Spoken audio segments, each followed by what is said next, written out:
हंसते हुए निकले दम, है मालिक तेरे बंदे हम। Good morning everyone. Today thought is the harder you work, the luckier you get. आप जितनी ज़्यादा मेहनत करते हैं उतने ही किस्मती बनते जाते हैं। अतः परिश्रम वह चाबी है जो किस्मत का दरवाज़ा खोल देती है। Thank you.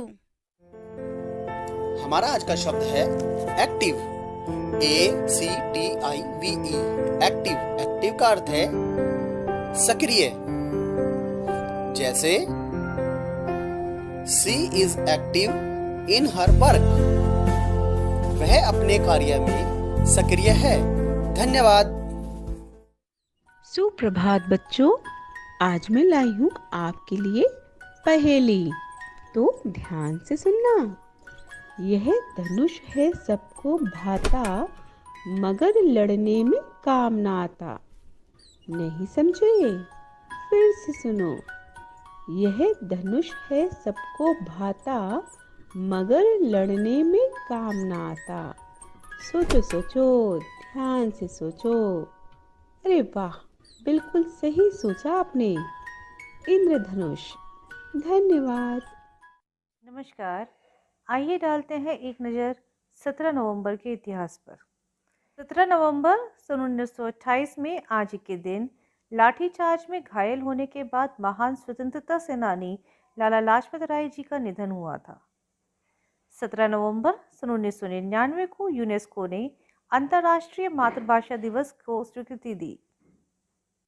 इस दिवस को मनाने का उद्देश्य यह है कि विश्व में भाषाई एवं सांस्कृतिक विविधता और बहुभाषिता को बढ़ावा मिले। आज के लिए बस इतना ही, फिर मिलेंगे। धन्यवाद।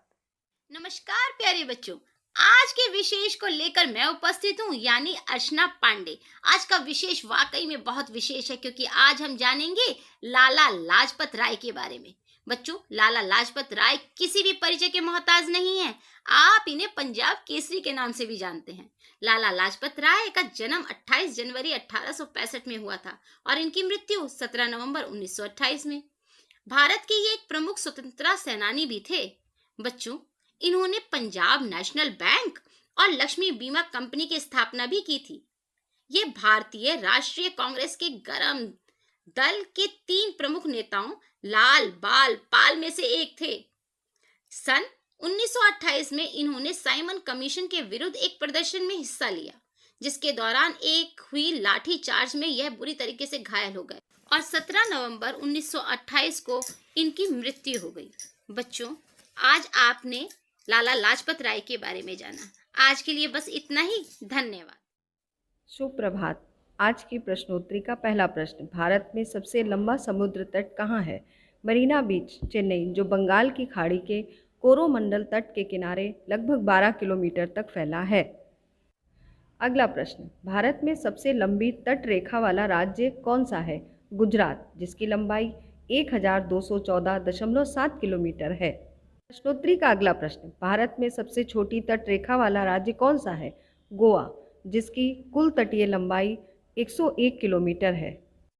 चौथा प्रश्न, भारत में सबसे ऊंचा बांध कौन सा है? टिहरी बांध, जो कि उत्तराखंड राज्य में स्थित है। इसकी ऊंचाई 260.5 मीटर तथा लंबाई 575 मीटर है।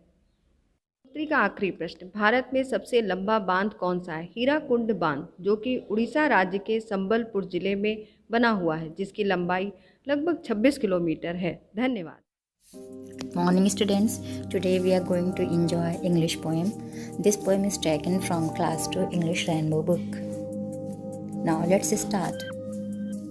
1, 2, buckle my shoe. 3, 4, shut the door. 5, 6, pick up the sticks. 7, 8, lay them straight. 9, 10, a big fat hen. Thank you. Have a nice day. सवेरे का नमस्कार। आज की कहानी का नाम है साथी की उम्मीद। एक जापानी अपने मकान की मरम्मत के लिए उसकी दीवार को खोल रहा था। ज्यादातर जापानी घरों में लकड़ी की दीवारों की भी जगह होती है। जब वह लकड़ी की इस दीवार को खोल रहा था तो उसने देखा कि वहां दीवार में एक छिपकली फंसी हुई थी। छिपकली के एक पैर में कील ठुकी हुई थी। उसने यह देखा और उसे छिपकली पर रहम आ गया। उसने इस मामले में उत्सुकता दिखाई और गौर से उस छिपकली के पैर में ठुकी हुई कील को देखा। अरे यह क्या? यह तो वही कील है जो 10 साल पहले मकान बनाते वक्त ठुकी गई थी। यह क्या? क्या ये छिपकली पिछले 10 सालों से इसी हालत से दो चार है? दीवार के अंधेरे हिस्से में बिना हिले डुले पिछले 10 सालों से बिना हिले डुले, यह नामुमकिन है। उसे इस बात का कतई भरोसा नहीं हुआ। वह छिपकली को गौर से देखने लगा। थोड़ी देर बाद एक दूसरी छिपकली अपने मुंह में खाना लेकर के आई और पहली छिपकली को दे दिया। उसको बहुत आश्चर्य हुआ। यह दूसरी छिपकली पिछले 10 सालों से इस फंसी हुई छिपकली को खिलाती रही। जरा गौर कीजिए, वह दूसरी छिपकली बिना थके अपने साथी के जीवित रहने की उम्मीद छोड़े बिना लगातार 10 सालों से उसे खिलाती रही। क्या हम अपने लोगों के लिए ऐसी कोशिश नहीं कर सकते? क्या हम उनके लिए कुछ नहीं कर सकते? विचार कीजिएगा। धन्यवाद। सुप्रभात, मैं प्रेम वर्मा। आज मोटिवेट योरसेल्फ में बात करेंगे शिक्षक और छात्र का दायरा की। हम टीचर्स बच्चों को दंड देकर या डांट कर उनकी गलती का तो एहसास करवा देते हैं, लेकिन जहां उनकी तारीफ करनी होती है वहां से हम पीछे हट जाते हैं कि कहीं हमारी वैल्यू ना कम हो जाए। बच्चों को उनकी गलती का एहसास कराना और उनकी तारीफ करना, दोनों में बैलेंस बनाकर ही शिक्षण करें। बच्चों की प्रतिभा निखर कर बाहर आएगी। अपने स्टूडेंट्स को इतनी छूट दीजिए कि उन्हें खुद पता चल जाए कि ये करूँगा तो ये गलत होगा या ये करूँगा तो ये सही होगा, ताकि वो अपने अच्छे और बुरे की जिम्मेदारी खुद ले सकें। हमने भी बच्चों को बहुत छूट दे रखी है, लेकिन एक सीमित दायरे में। जितना हम स्टूडेंट से अपेक्षा करते हैं वो भी हमसे उतनी अपेक्षा कर सकते हैं। धन्यवाद। आप सभी को संजीव शर्मा का नमस्कार। आप देख रहे हैं प्रेरणा सूची के लर्निंग आउटकम पर आधारित ये कार्यक्रम। आज हम बात कर रहे हैं कक्षा 3 के हिंदी के लर्निंग आउटकम कोड H313, यानी जो लेखन से संबंधित है कि छात्र बेहतर तरीके से लेखन के रूप में अपनी अभिव्यक्ति को व्यक्त कर पाते हैं। तो आइए देखते हैं कक्षा शिक्षण में हम किस प्रकार की गतिविधियां इस लर्निंग आउटकम को प्राप्त करने के लिए करा सकते हैं।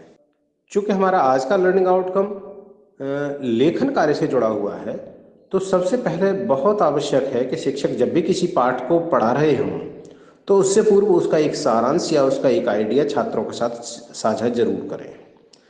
जब छात्र उस पाठ का वाचन कर रहे हों तो पाठ में आने वाले प्रमुख शब्द और घटनाओं को स्पष्ट करते हुए चर्चा जरूर करें और खुली चर्चा छात्रों के साथ करें। जब आप छात्रों के साथ चर्चा कर रहे हों तो यहाँ ये देखना आवश्यक है कि ज़्यादा से ज़्यादा छात्रों को अपनी बात कहने का अवसर मिले। उनके द्वारा पूछे जा रहे प्रश्नों के सीधे उत्तर देने के बजाय उनसे चर्चा का प्रयास करें। अब छात्रों के साथ पाठ से जुड़े प्रश्नों पर सीधी चर्चा करें और उनको उत्तर लिखने के लिए प्रेरित करें।